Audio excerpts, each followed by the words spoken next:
Assalamualaikum warahmatullahi wabarakatuh. Waalaikumsalam warahmatullahi wabarakatuh. Bismillahirrahmanirrahim. Alhamdulillahi rabbil alamin. Wassalatu wassalamu ala ashrafil anbiya'i wal mursalin wa ala alihi wa ashabihil mujahidin at-tahirin, amma ba'du. Saudara-saudara kaum muslimin rahimakumullah, pada dasarnya agama adalah aturan. Orang yang beragama adalah orang yang hidup memakai aturan. Berbeda dengan undang-undang hukum pada umumnya, maka aturan agama ini tidak hanya berisi perintah dan larangan. Ia di samping berisi perintah juga berisi anjuran, pembolehan, pencelaan, dan larangan. Dalam bahasa yang lebih dikenal, perintah adalah sesuatu yang apabila dilaksanakan beroleh pahala, sedang apabila ditinggalkan mendapat sanksi dosa.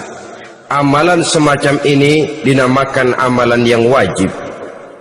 Sedangkan anjuran, sesuatu yang apabila kita kerjakan beroleh pahala, apabila kita tinggalkan tidak beroleh dosa.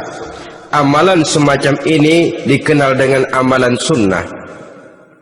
Pembolehan adalah sesuatu yang boleh saja, artinya boleh dikerjakan, boleh pula ditinggalkan. Dan amalan semacam ini kita sebut dengan amalan mubah. Pencelaan adalah sesuatu yang berpahala jika ditinggalkan, tapi tidak berdosa manakala dikerjakan, dan ini dinamakan perbuatan yang makruh. Sedangkan larangan, sesuatu yang apabila dikerjakan beroleh dosa, apabila ditinggalkan beroleh pahala, dan amalan semacam ini lazimnya dinamakan amalan atau perbuatan yang haram. Kalau agama merupakan aturan, maka konsekuensinya tentu ia berisi perintah dan larangan. Apabila perintah dilaksanakan, maka Allah Subhanahu wa ta'ala memberikan balasan berupa pahala. Sedangkan apabila larangan yang dikerjakan, Allah pun akan memberikan ganjaran yang bernama dosa.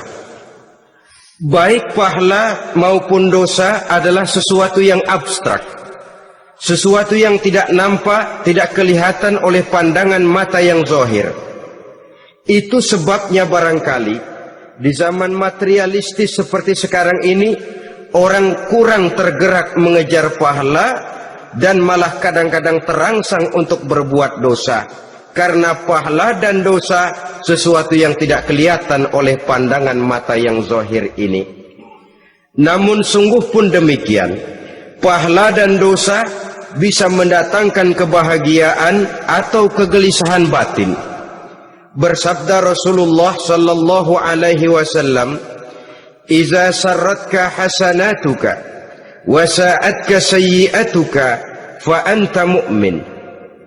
Apabila perbuatanmu yang baik menyebabkan engkau bahagia, apabila perbuatanmu yang baik menyebabkan engkau gembira, dan perbuatanmu yang jahat menyebabkan engkau jadi susah, itulah tanda bahwa di hatimu masih ada iman.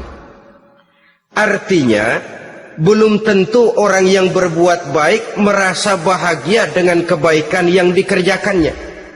Dan tidak selamanya orang yang berbuat jahat sanggup menyesali perbuatan jahatnya.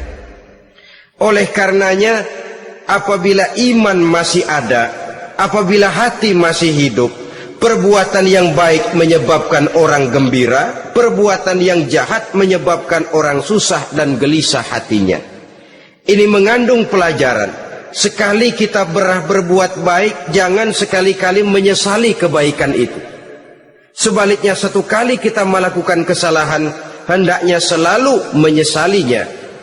Kadang-kadang dalam kehidupan, karena orang tempat kita berbuat baik itu rupanya membalas air susu dengan air tuba, kita lalu menyesali kebaikan. Lahirlah kata-kata, nyesal saya nolong dia. Ibarat pepatah katanya, nolong anjing kejepit. Waktu kejepit setengah mati kita tolongin, begitu selesai dia dari kejepitnya malah kita digigitnya.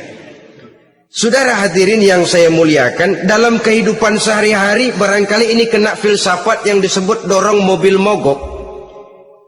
Ketika mobil mogok setengah mati kita dorong, begitu mesin hidup ditinggalkannya kita di belakang. Sesungguhnya perbuatan kita yang baik tidak harus disesali, karena disesali atau tidak toh perbuatan itu sudah kita lakukan.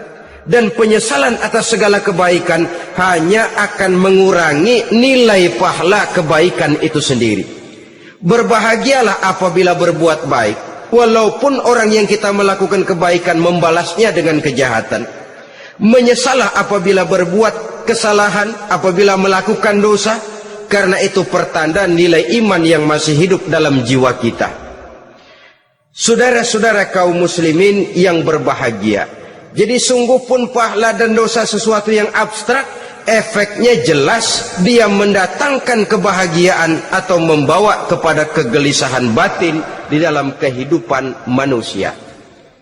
Orang di zaman materialis kurang terangsang berbuat pahala dan terdorong melakukan dosa. Kenapa? Karena pahala tidak kelihatan, dosa tidak nampak. Kalau pahala kelihatan, barangkali nggak kuat kita mikul pahala. Kalau dosa benjol, umpama tiap bikin dosa palanya benjol, barangkali sudah nggak karu-karuan kepala kita. Baik pahala, baik dosa, sesuatu yang tidak nampak oleh pandangan mata zahir, tapi yang punya efek dalam kehidupan ini. Orang yang banyak pahalanya dengan orang yang banyak dosanya, kalau dia berjalan barangkali sulit kita membedakan. Tapi efeknya dalam kehidupan ini jelas adanya. Sesuatu yang bernama pahala kita perlukan, karena hidup tidak berhenti hingga di sini. Sesuatu yang bernama dosa harus kita hindarkan, karena ada kelanjutan sesudah hidup yang sekarang ini, kehidupan dari satu pertanggungan jawab. Itu sebabnya Imam Ghazali dalam bahasa yang indah sekali berpesan, "Jaddidis safinah fa innal bahra amiq wa khuziz zad fa inna safara ba'id." Perbarui selalu kapalmu, rawat, jaga baik-baik, dandani kapalmu, fa innal bahra amiq, karena sesungguhnya lautan ini sangat dalam. Satu bahasa yang indah dari tamsil terhadap kehidupan. Perbaiki kapalmu karena lautan ini sangat dalam. Artinya jaga baik-baik hatimu, pelihara iman dan keyakinanmu, karena hidup ini bagaikan gelombang lautan. Tempo-tempo air tenang, tempo-tempo ombak menggila dan menggunung. Jaga iman baik-baik karena hidup penuh dengan cobaan dan ujian. Itu maksudnya. Wa khuziz zad fa inna safara ba'id. Dan bawa bekal yang banyak karena perjalanan hidup ini sangat panjang. Perjalanan ini sangat jauh. Kita kalau pergi keluar kota tentu saja membawa bekal. Makin jauh kota yang akan kita tuju, makin banyak bekal yang harus kita bawa. Alangkah sengsaranya manusia apabila dia akan pergi ke satu kota yang jauh, modalnya cuma nekat. Bagaimana nanti di sana sajalah.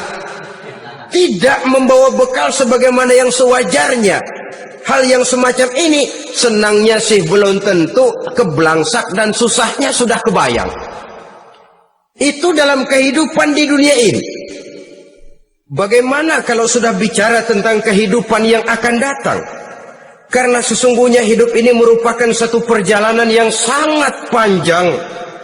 Sejak kita tinggal di alam arwah, pada saat jasad belum lagi diciptakan Allah, ruh sudah diciptakannya lebih dahulu. Sampai kemudian kita pindah ke alam rahim, alam kandungan ibu. Untuk kemudian berpindah kepada kehidupan dunia. Dari dunia ini kita pindah ke alam barzakh. Di sana tinggal kita 100 tahun mungkin, 100.000 tahun mungkin, 1 juta tahun mungkin, menunggu saat datangnya kiamat. Lalu dari alam barzakh pindah kita ke alam akhirat, satu perjalanan yang sangat panjang. Alangkah malangnya, alangkah sengsaranya jika tahu kita begitu panjangnya perjalanan hidup ini, tidak ada bekal yang kita bawa. Artinya kesengsaraan, kesulitan yang bertali-tali sudah jelas akan menimpa kita. Kalau pergi kita keluar kota membawa bekal uang, membawa bekal makanan, apa bekal yang mesti kita bawa apabila kita kembali ke alam barzakh, kembali ke alam kubur, berkumpul di padang mahsyar di akhirat nanti? Nasi yang mau kita bawa, uang yang mau kita bawa? Tentu tidak lagi, karena kehidupan materialis selesai di atas liang lahat. Bila masuk kita ke liang lahat, disitulah pahala dan dosa memegang peranan yang sangat penting. Maka pada pertemuan malam ini kita akan bicara tentang pahala dan dosa itu.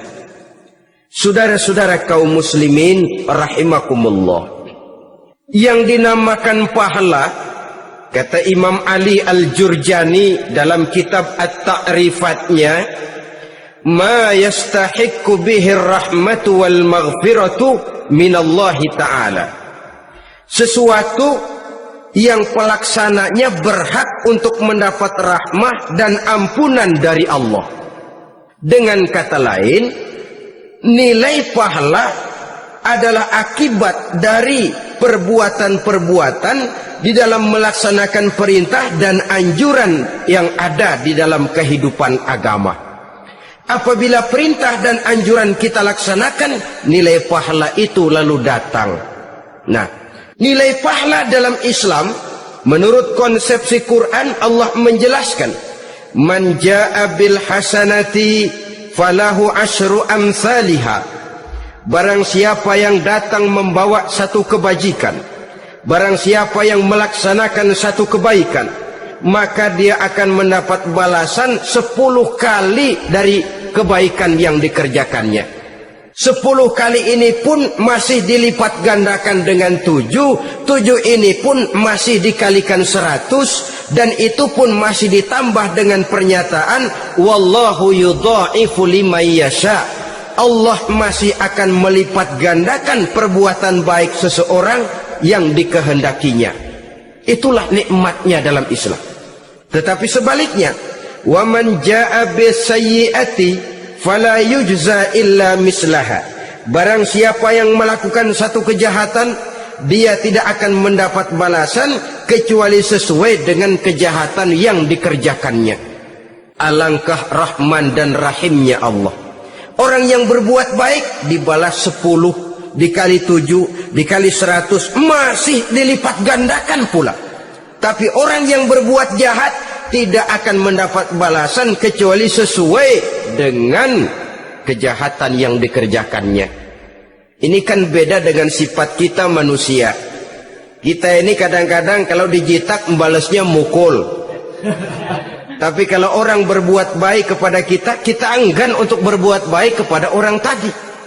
Allah tidak mengajarkan begitu. Satu kebaikan berbalas 10, satu kejahatan berbalas dengan satu kejahatan. Maha Rahman dan Rahim Allah. Bahkan dalam Islam, niat berbuat baik saja mendapat pahala, sedangkan niat berbuat jahat belum ditulis merupakan satu dosa sampai kejahatan itu dikerjakan oleh orang yang niat tadi. Umpamanya, saudara niat nanti malam giliran pengajian saya mau hadir di majelis taklim. Pas datang waktu malam, hujan turun sangat lebat. Saudara berhalangan datang ke majelis taklim, saudara sudah mendapat pahala niat. Tapi saudara niat, nanti malam kalau turun hujan, saya mau bongkar rumahnya si fulan, saya mau curi seluruh harta bendanya. Ternyata malam saudara tidak mengerjakan perbuatan itu belum ditulis dosa sampai perbuatan itu benar-benar dikerjakan. Tapi lalu jangan macam-macam, kalau begitu niat aja yang baik biar nggak usah dikerjain. niat aja pengen ngaji walaupun tidak ada niatan untuk ngaji. Allah lebih tahu tentang apa yang terdetik di dalam hati sanubari kita. Itulah sebabnya sangat dianjurkan orang untuk melakukan segala macam kebajikan, dan dianjurkan orang menjauhkan segala macam bentuk kejahatan, karena dia akan berefek melahirkan dosa dan pahala. Dosa dan pahala itulah alat untuk memperoleh kebahagiaan di alam kubur, di padang mahsyar, sampai di akhirat nanti. Di dunia ini mungkin segalanya bisa kita beli dengan yang namanya uang. Keamanan kita bisa menyewa petugas untuk menjaga rumah kita. Kendaraan yang mewah bisa kita beli. Udara yang sejuk bisa kita ciptakan. Siapa banyak uang dia raja. Mungkin itu di dunia. Tapi bisa apa uang kalau kita sudah masuk ke alam kubur? Bisakah munkar nakir kita sogok? Udah karkir, jangan nanya nih, cepet. Bisakah malaikat azab menyingkir dengan uang semir? Ternyata tidak. Untuk memperoleh kebahagiaan di sana, nilai pahala. Kesengsaraan akan kita dapat kalau kita banyak menumpuk dosa.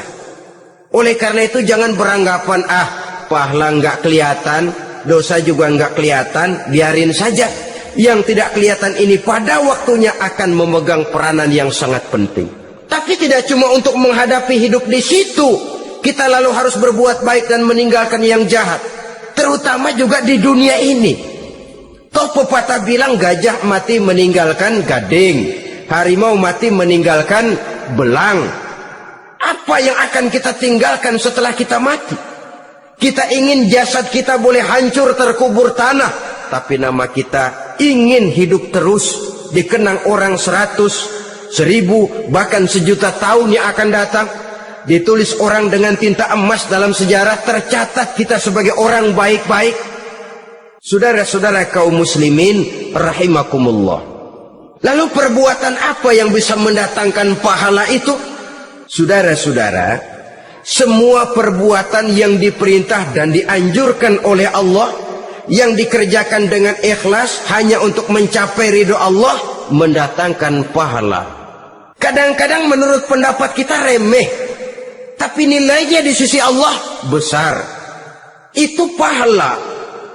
Menghitung pahala itu hak prerogatif Allah.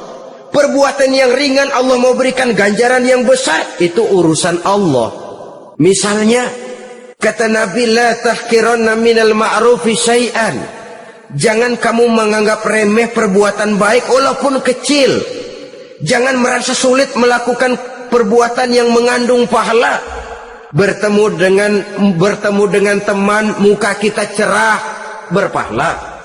Menyingkirkan duri di jalanan, berpahala. Menolong orang yang sesat, memberitahu orang yang bertanya, berpahala. Tidak sulit kalau kita mau. Yang diperintah dan dianjurkan oleh agama, itu perbuatan yang mengandung nilai-nilai pahala. Masalahnya cuma tinggal mau atau tidak, dan dikerjakan dengan ikhlas. Bertemu teman, mukanya cerah, pahala. Menyingkirkan duri di jalanan, pahala. Sodakoh, pahala. Tidak berupa perbuatan, bisa berupa ucapan. Misalnya bersolawat, pahala. Bertasbih dan bertahmid, pahala. Kata Nabi, kalimatani khafifatani 'alal lisan, saqilatani fil mizan. Ada dua kalimat yang enteng di lidah tapi berat di timbangan akhirat nanti. Apa itu? Subhanallah walhamdulillah.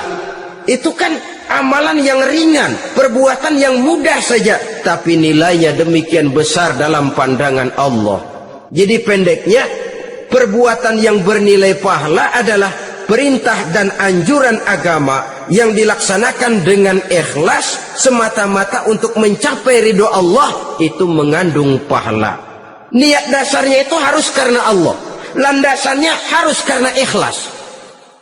Bukan cuma sekedar basa-basi, tidak karena ingin dipuji orang, tidak karena mengharap tanda jasa, tapi ikhlas semata-mata.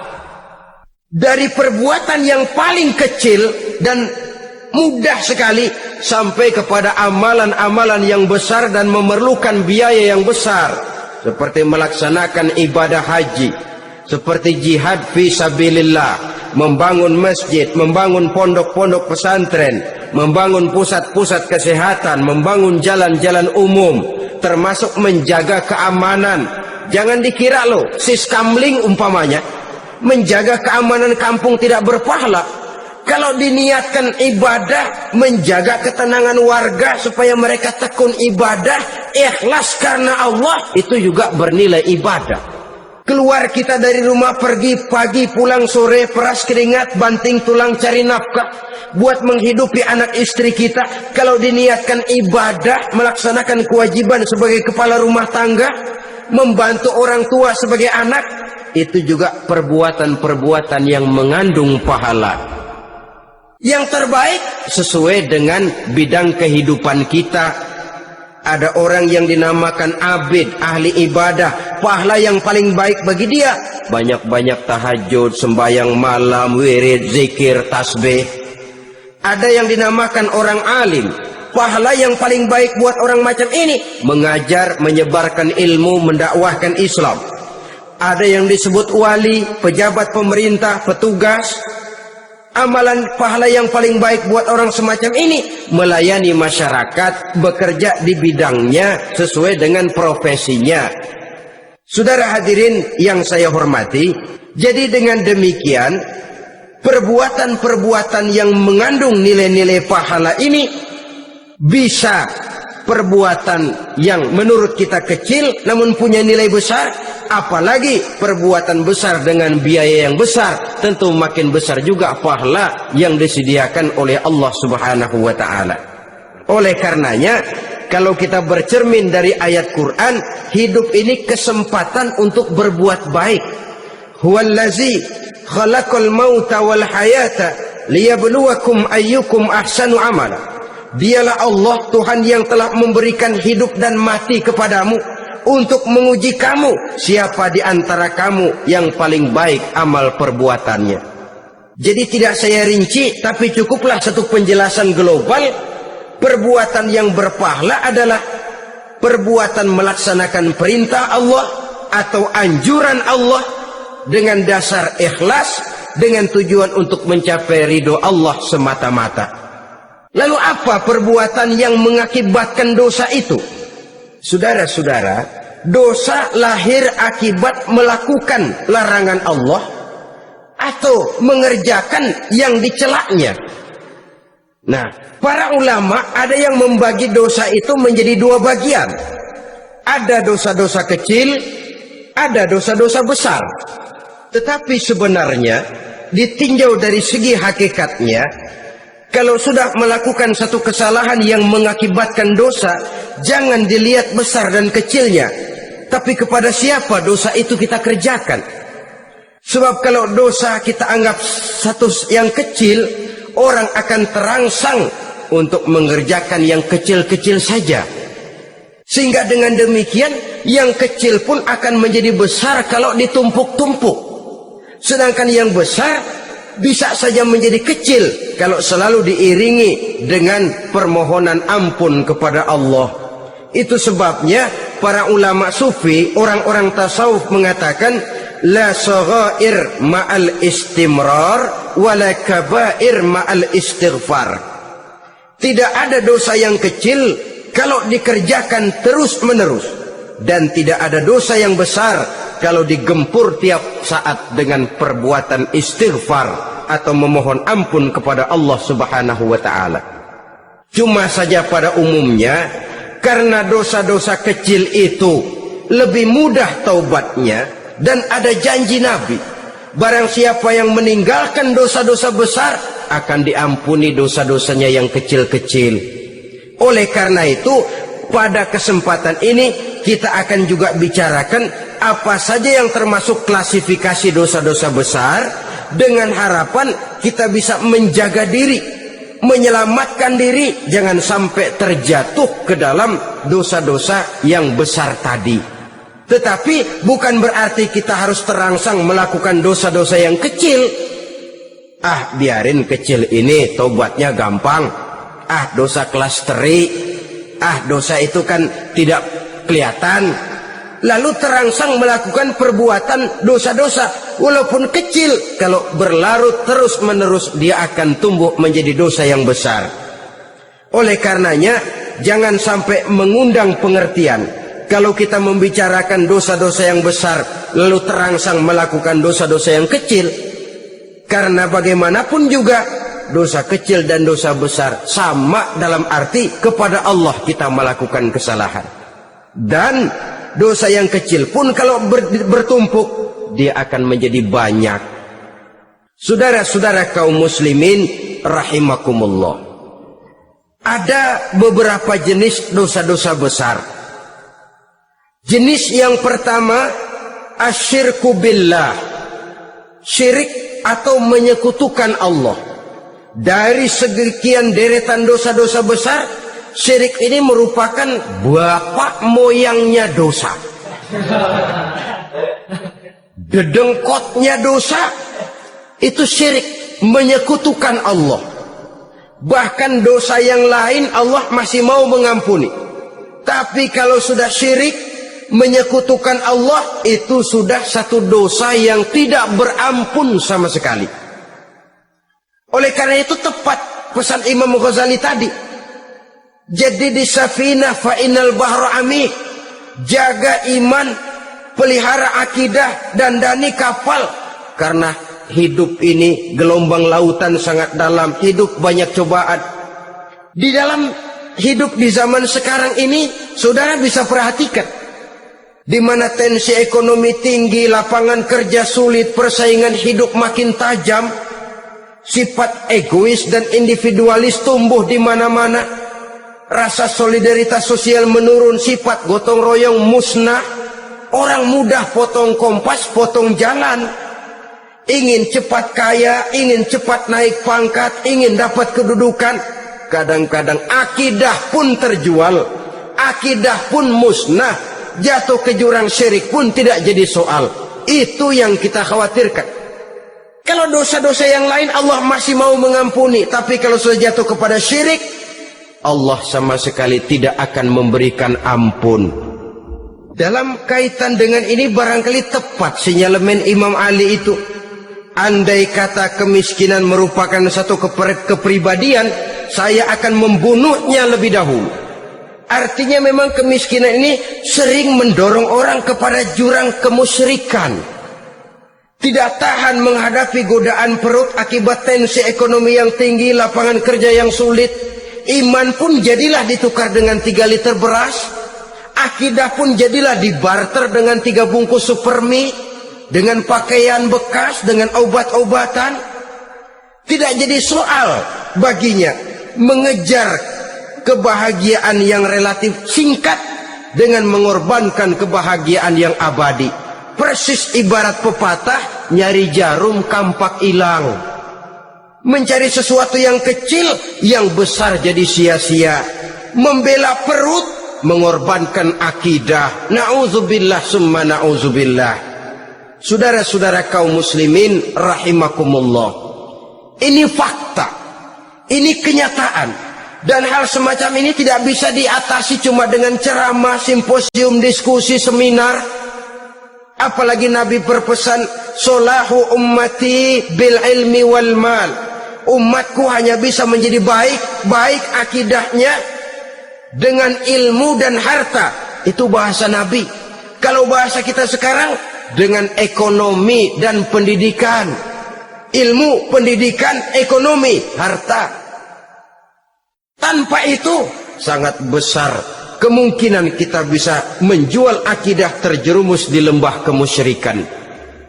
Maka terutama kepada saudara-saudara saya, muslimin yang terpencil jauh dari kota-kota besar, yang kadang dalam kehidupan seharinya imannya sering digoda oleh supermi, akidahnya sering ditantang oleh pembagian beras, pakaian-pakaian bekas, obat-obatan dan sebagainya. Jaga dan bentengi akidah kita. Lebih baik nyawa berpisah dari badan asal iman jangan berpisah dari hati. Kepada adik-adik saya para remaja, para pemuda di kota-kota besar yang iman dan akidahnya sering ditantang dengan minuman-minuman keras, fasilitas-fasilitas yang menghanyutkan, yang secara terarah dan praktis sedikit demi sedikit menggiring kita untuk keluar dari nilai-nilai akidah. Hati-hati, jaga baik-baik, sebab intan paling mahal, mutiara paling berharga tidak lain nilai iman ini. Tergelincir kita daripadanya, jatuh ke lembah kemusyrikan, jatuh ke satu dosa yang teramat besar yang Allah tidak akan pernah memberikan ampun lagi. Ini dosa besar yang pertama. Yang kedua, qatlun nafsi illa bil haq, membunuh orang tanpa alasan yang benar. Di zaman kesulitan ekonomi kadang-kadang orang mudah nekat. Tengok saja, kadang-kadang karena pasar uang 100-200 perak saja nyawa bisa melayang. Kadang-kadang karena urusan yang remeh, salah omong, salah ambil, salah ucap, salah pegang, nyawa bisa jadi melayang. Alangkah murahnya nyawa, seakan-akan kita yang punya. Padahal nyawa itu hak milik Allah. Tidak pantas kita merampasnya, tidak pantas kita menghilangkannya dari jasad seseorang. Oleh karenanya, membunuh orang merupakan satu dosa yang sangat besar. Jangankan kepada orang yang seakidah, orang yang lain akidah saja pun, kalau dia hidup berdamai, rukun, berdampingan, kita harus melindungi. Apatah lagi teman seakidah sendiri. Saudara-saudara kaum muslimin rahimakumullah, pantas kalau Nabi menyatakan apabila dua orang Islam sudah saling berkelahi, berbunuh-bunuhan, al-qatil wal maqtul finnar, yang membunuh dan yang dibunuh dua-duanya sama-sama masuk neraka. Sahabat heran, ya Rasul, kalau yang membunuh masuk neraka sih wajar, tapi yang terbunuh kok neraka juga, kenapa? Kata Rasul, sebenarnya dia juga cuma sudah niat untuk membunuh, cuma keduluan saja. Andai kata dia tidak terbunuh, tentu dia yang akan membunuh. Saudara-saudara kaum muslimin rahimakumullah, Islam sesuai dengan namanya adalah agama damai. Kita tidak boleh mencari-cari musuh, walaupun tidak boleh lari kalau bertemu musuh. Oleh karenanya, pantang seorang muslim menimbulkan benih keonaran menjadi biang kerok buat lingkungannya. Sesuai dengan namanya, seorang muslim adalah seorang yang dalam hidup senantiasa berusaha menebarkan salam, menebarkan kedamaian, ketenangan dan ketentraman. Dengan prinsip musuh jangan dicari, bertemu pun jangan lari. Yang ketiga, termasuk dalam kelompok dosa besar ini, syurbul khamr, meminum minuman keras. Termasuk di dalam kata khamr ini ganja, morfin, narkotik. Sebab apa? Jenis minuman semacam itu tidak hanya merusak keadaan sekarang, tapi sekaligus merusak kehidupan yang akan datang. Kalau itu jatuh di tangan generasi muda, artinya kan merusak kehidupan masa depan daripada suatu bangsa. Karena apa? Remaja dan pemuda merupakan bentuk miniatur daripada kehidupan bangsa. Akan bagaimana warna umat Islam di Indonesia, bahkan akan bagaimana warna Indonesia 30, 40, 50 tahun yang akan datang, remaja sekarang jawabannya. Kalau remaja kita sekarang ini kerjanya cuma bisa nyekek botol, insya Allah bangsa Indonesia 30-40 tahun yang akan datang akan tumbuh menjadi bangsa teler. Tidak banyak yang bisa kita harapkan. Remaja adalah gambaran masa depan dari satu bangsa, dari satu umat. Dan remaja itu di dalam dirinya secara fitrah terkumpul semua bakat, terdapat semua kemungkinan. Kita ini lahir membawa sifat pemimpin, tapi juga membawa sifat pengacau. Kita ini ada bakat jadi orang jujur, ada bakat jadi pengkhianat. Kita ini ada bakat menjadi orang baik-baik, kita juga punya bakat jadi biang kerok. Kita kemungkinan bisa jadi pemimpin bangsa, tapi juga bisa menjadi pemimpin bangsat. Nanti lingkungan dan pendidikan akan menumbuhkan, membentuk mana yang tumbuh lebih subur. Kalau lingkungan dan pendidikannya lebih banyak bercerita tentang kejujuran, maka nilai kejujuran yang akan tumbuh lebih banyak dalam jiwanya. Dan insya Allah diharapkan dia akan menjadi manusia yang jujur di kelak kemudian hari nanti. Dan masalah minuman keras ini sebenarnya berkait. Kita tidak bisa cuma menyalahkan remaja saja, menyalahkan pemuda saja. Karena bagaimanapun masalahnya kompleks. Menghancurkan sesuatu tanpa melihat kausalnya, tanpa melihat sebab akibatnya, kan sama juga bohong. Kemungkinan karena broken home, kemungkinan karena pergaulan, kemungkinan karena kurang perhatian orang tua, kemungkinan karena akibat bacaan, tontonan, atau fasilitas berupa dibukanya pabrik-pabrik minuman keras, dijualnya minuman-minuman keras di warung-warung yang remang-remang, yang memberikan kenikmatan, kebahagiaan dan kebanggaan tersendiri, sehingga akhirnya orang terangsang untuk datang dan minum di sana. Pada dasarnya memang sepele, cuman minum, nggak ngerugiin orang lain kan? Iya, pada waktu minum. Tapi dikala sudah mabuk, out of control, apapun bisa kita lakukan. Yang kita ucapkan kita tidak sadari lagi, yang kita kerjakan tidak kita sadari lagi.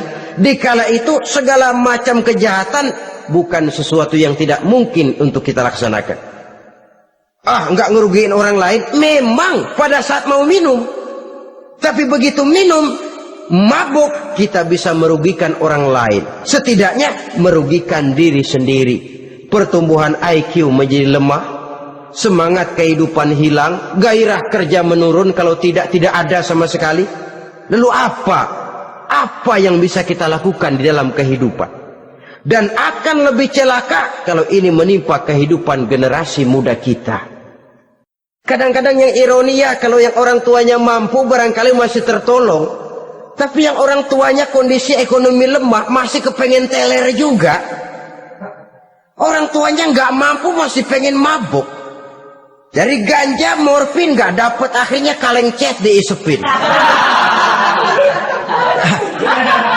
Yang penting kan bisa teler, mendatangkan satu kebahagiaan tersendiri. Itu sebabnya memang satu kejahatan menurut teori polisi ya, hanya bisa terjadi karena faktor N dan K, niat dan kesempatan. Niat ada, kesempatan ada, jadi orang jahat. Kurang salah satunya, biasanya kejahatan terbendung. Niat ada, kesempatan tidak ada, sulit berbuat jahat. Kesempatan ada, niat tidak ada, tidak mungkin orang jahat. Tapi yang paling dominan sebenarnya niat. Kalau niat sudah kuat, kesempatan bisa dicari, kesempatan bisa diciptakan. Biar Hansip nongkrong, ditungguin lengahnya. Iya, biarin jam 11 sampai jam 2, matanya melotot. Jam 3 dia mulai ngulet, ngempet. Nah, di saat itu saya masuk ke rumahnya. Kalau niat kuat, kesempatan bisa diciptakan. Dan kalau sudah niat, ini masalah hati. Kalau sudah masalah hati, menyangkut soal moral. Moral artinya sudah masuk kepada kehidupan agama. Saudara-saudara kaum muslimin rahimakumullah. Yang keempat yang termasuk jenis dosa besar, az-zina, perbuatan zina. Di zaman pergaulan bebas dengan prinsip free love, free sex ini, tengok sudah berapa banyak gadis-gadis bergelimpangan jadi korban. Berapa banyak bayi-bayi yang lahir ke dunia tanpa tahu kemana dia mesti memanggil bapak. Apakah deretan jumlah korban ini masih harus bertambah lagi? Paling tidak, biarlah yang sudah jadi korban, tapi jangan bertambah lagi hendaknya. Masing-masing kita berupaya menahan diri.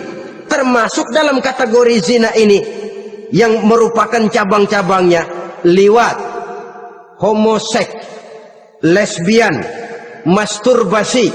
Bahkan masturbasi itu termasuk jenis zina tangan, dan itu juga merupakan satu dosa. Di samping dosa juga merusak diri, karena bagaimanapun juga dia akan mengurangi kemampuan daya pikir seseorang.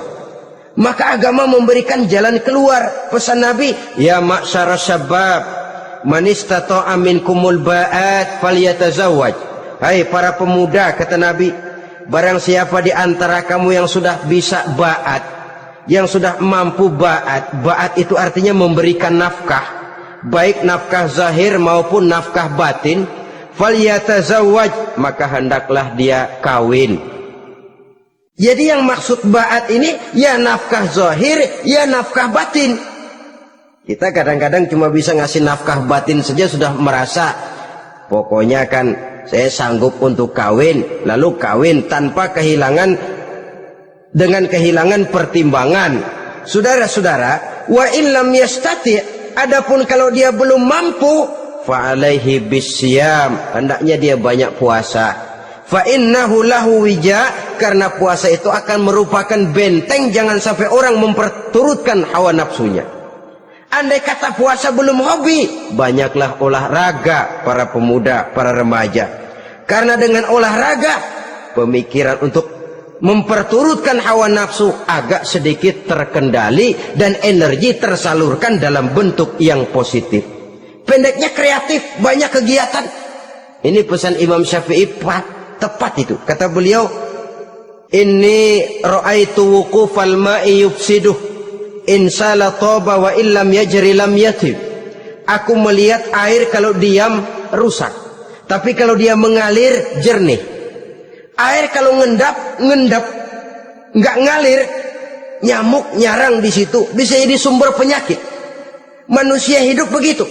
Kalau nggak punya kegiatan, nggak kreatif, kerjanya cuma delohom, ayam-ayam, akhirnya jadi ngerusak. Ngomongin orang,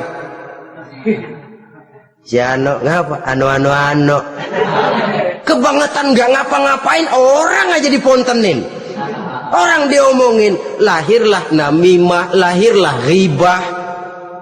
Saudara-saudara, air itu kalau ngendap ada aja yang nyarang, tapi kalau dia ngalir, orang ada kesibukan, insya Allah dia tidak akan jatuh kepada sesuatu yang bisa mengundang dosa.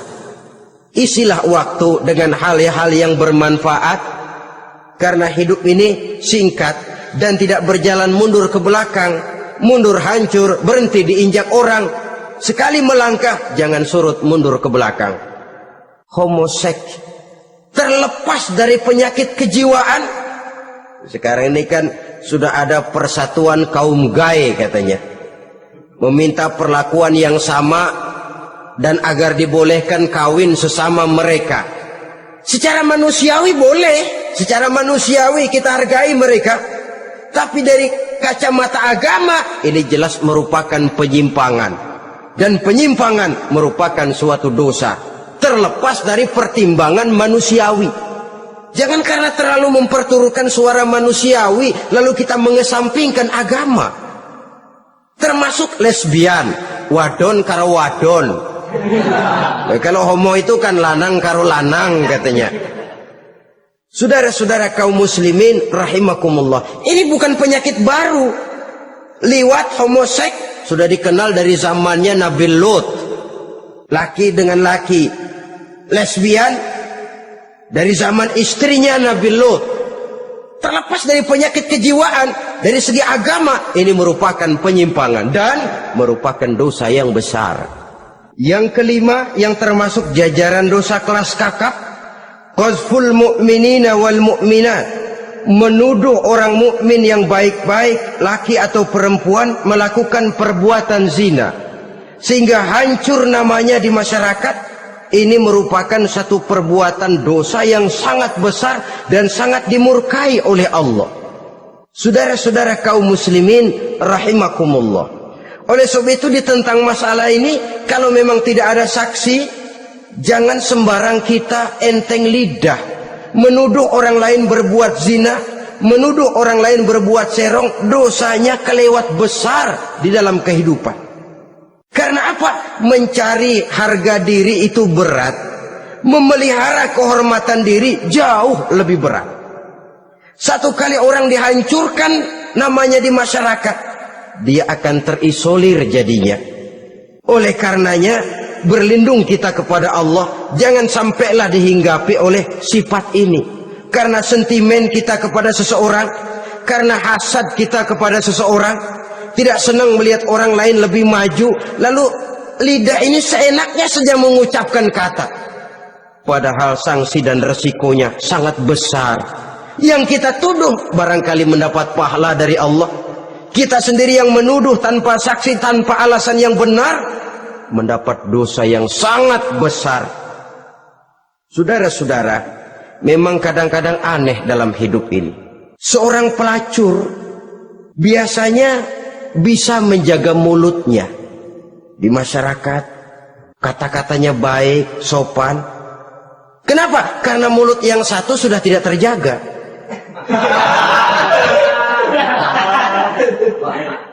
Kita kadang-kadang kehormatan bisa kita jaga, tapi mulut tidak terkontrol. Ngomong saenake dewe, bikin orang mangkel, kesal, fitnah sana, fitnah sini, menghancurkan nama baik orang, ngomongin yang macam-macam. Bagai-bagai macamlah caranya. Saudara-saudara kaum muslimin yang berbahagia. Jadi dengan demikian, menuduh orang lain berbuat zina, sedangkan orang itu tidak pernah melakukannya, ini termasuk satu dosa yang sangat besar di dalam kehidupan ini. Yang keenam, al-'aqu bil walidain, durhaka kepada ibu bapak. Seorang anak, bagaimanapun banyak nilai ibadahnya, banyak kebaikan di masyarakat, menyandang berbagai macam gelar, pangkat dan jabatannya tinggi, tapi kalau sudah durhaka kepada kedua orang tuanya, alamat hidup tidak lagi membawa keberkahan. Dan itu dosa yang sangat besar. Sampai Nabi sabdakan, ridho Allah ada di dalam keridhaan ibu bapak, murka Allah pun ada di dalam kemurkaan ibu dan bapak. Walaupun belum tentu setiap kita orang tua, tapi yang jelas setiap kita adalah anak, dan setiap anak punya ibu dan bapak. Jangan sampai kacang lupa kepada kulitnya. Saudara-saudara kaum muslimin rahimakumullah, durhaka kepada ibu bapak merupakan perbuatan yang sangat dimurkai oleh Allah. Apalagi ibu yang telah melahirkan kita, bahkan mengandung kita. Begitu juga bapak yang telah berusaha peras keringat banting tulang untuk mengasuh membesarkan kita. Tidak ada perbuatan baik yang kita lakukan untuk bisa menebus kebaikan daripada ibu dan bapak kita. Setidaknya kalau belum bisa berbuat baik kepadanya, kepada keduanya, janganlah menyakiti hati keduanya. Itu saja dulu yang harus dijaga. Kadang-kadang sudah berbuat baik enggak, nyakitin melulu. Sudah nyenangin belum bisa, saban sehari nyakitin saja. Padahal kedua orang tua itu doanya manjur, sebagaimana sumpahnya juga bisa jadi kenyataan, dan sering bahkan menjadi kenyataan. Sampai ibu bapak sudah wafat, sudah meninggal sekalipun, kewajiban berbakti masih harus terus dilakukan oleh seorang anak. Lalu yang ketujuh, at-tawalli yaumaz zahfi, berpaling pada hari pertempuran. Orang sedang sibuk-sibuk menghadapi musuh, maksudnya berjuang membela agama ini, dia lari menyelamatkan diri. Pengecut, mental munafik. Ayo, kalau demi agama, mari kita maju ke depan. Allahu Akbar, yang besar Allah, yang lain kecil semua, maju. Orang lain maju serentak, dia mundur jauh ke belakang. Mental munafik, mental calo istilah sekarang ini. Oh itu calo, mental calo, Tuhan gedek banget itu. Coba ya, calo itu paling sibuk nyuruh penumpang naik. Tapi sementara penumpang naik sampai ke tempat tujuan masing-masing, calonya nggak kemana-mana, diem aja di situ. Cuma orang aja disuruh naik. Saudara-saudara, kerja bakti, orang turun ke comberan, dia naik ke tempat tidur. Mundur di hari pertempuran, menyebabkan orang lain gugur, dia sendiri menyelamatkan diri. Mental pengecut, mental munafik, itu merupakan dosa yang sangat besar.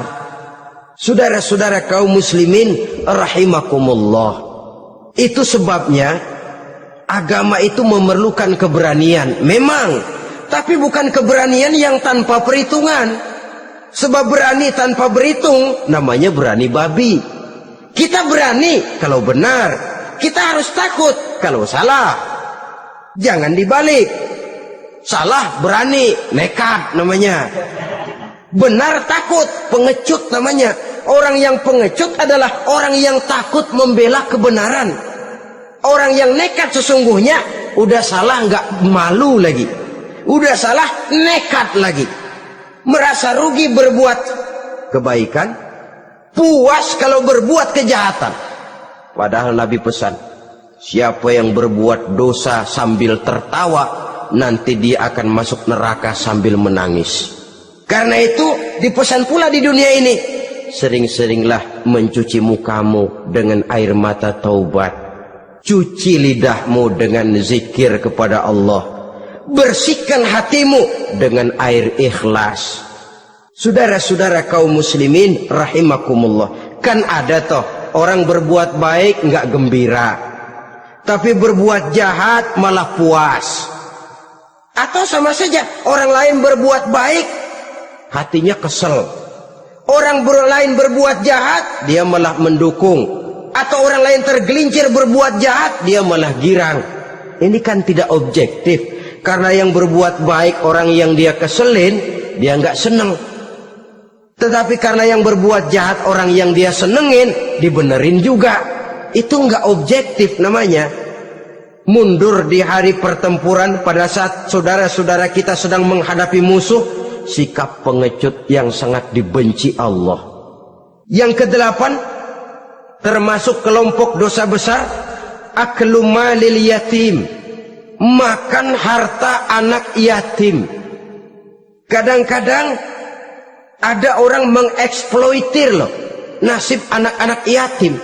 Karena biasanya para dermawan peka kalau mendengar nasib yatim, memberikan santunan. Si yatim belum makan, yang ngurusin udah pada kenyang. Mengeksploitir, memakan harta anak yatim termasuk dosa yang sangat besar. Sehingga Nabi pesan, ana wa kafilul yatim kahataini yaumal qiyamah. Aku dan orang yang menyantuni anak yatim seperti dua jari ini di hari kiamat. Rumah yang paling dimuliakan Allah adalah rumah yang di dalamnya ada anak yatim yang hidupnya dihormati, hidupnya disantuni, keperluannya dicukupi. Maaf saja, tahap kita menyantuni anak yatim ini baru tahap setahun sekali. Kalau Muharram kita agungkanlah, kita besarkan. Lebaran yatim katanya, kita kumpulkan dana, kita usap kepala yatim, kita kumpulkan beras, kita bagikan hari itu. Perkara bulan depan kelaparan, kita tutup kuping. Perkara bulan berikutnya dia kelaparan, kita masa bodoh. Bahwa di bulan Muharram kita santuni yatim piatu itu sudah baik. Tapi akan lebih baik lagi kalau kita sanggup menjadi bapak asuh mereka, memikirkan sekolah mereka, ada kontinuitas. Kalau mereka diasuh oleh orang lain, lalu bertukar agamanya, berpindah akidahnya, kita ngomel habis-habisan. Tapi kita ada kemampuan, kita tidak mau berbuat semacam itu. Ya sama juga bohong namanya. Saudara-saudara kaum muslimin rahimakumullah, orang yang menyantuni yatim mendapat pahala besar, tapi orang yang mengkorup harta anak yatim dosanya juga sangat besar.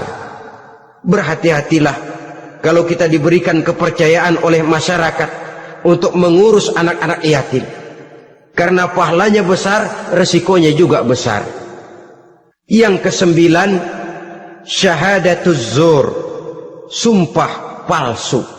Sebab sumpah palsu ini menggunakan nama Allah untuk sesuatu yang tidak benar.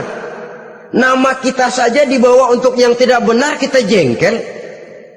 nama kita dipalsukan untuk sesuatu yang tidak baik, kita kadang-kadang jengkel, tidak puas jengkel, menuntut melalui saluran hukum. Kenapa? Nama saya dicatut.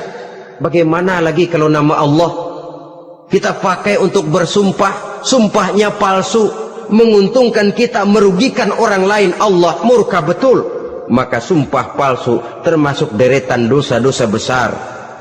Apalagi yang ke-10, aklur riba, makan riba alias renten. Ini kan yang cepat mendatangkan uang. Kadang-kadang kalau yang bikin riba itu orang awam barangkali, ya masih kita maklumi. Kadang-kadang penyakit ini datang menimpa mereka juga yang kita kenal kebaikannya. Bahkan suka datang ke musola, rajin ke masjid. Kadang-kadang riba masih dimakannya.